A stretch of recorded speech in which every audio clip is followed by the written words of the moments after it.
Welcome back. You're watching Newsx. My name is Vineet Malhotra, and we will talk about the economic survey as well as the budget that's going to be presented tomorrow in the House.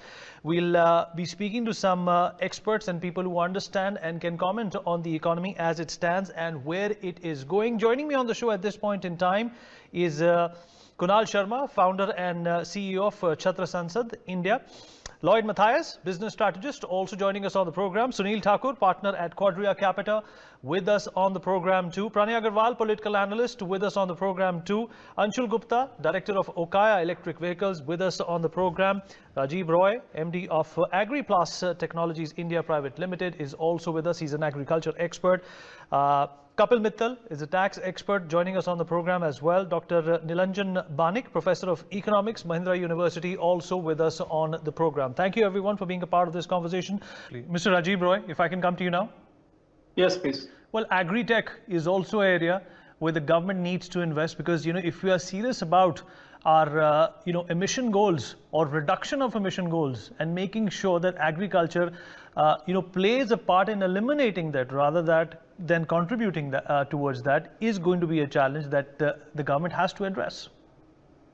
See, one thing I'll tell you, that the future of Indian agriculture is going to be the advanced farming or the modern farming, which is called the protected farming. If you compare it with China or any other country where there are more than 25 lakhs hectares under the protected cultivation, India still is hovering around 25,000 hectares or so. So what happens when you have intensive agriculture? You can grow more from the land, and the government's vision and mission to double the farmer's income is aligned with this kind of technology only.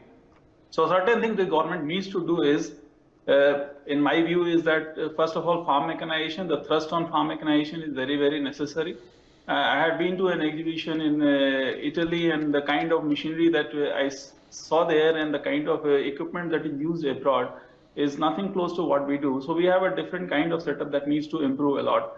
Number two, the thrust has to be on the farm water conservation, because if every farmer, dependence of agriculture in farming, dependence on water in farming is a lot. So farm water conservation is another thing that the government has to focus, and the farmers per se has to focus in this thing.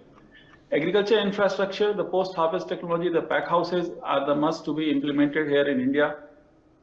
And reduction of GST is one more point that the government should pay attention to, because most of the high-tech agriculture things are taxed at the rate of 18%. So your question was, did I answer your question? You did. So one more point that I want to stress is that many of the Indian farmers today are big revenue earners by growing flowers.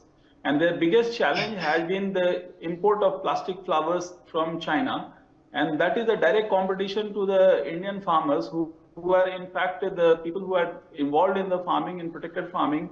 They are employing lots of people, rural women in their farms.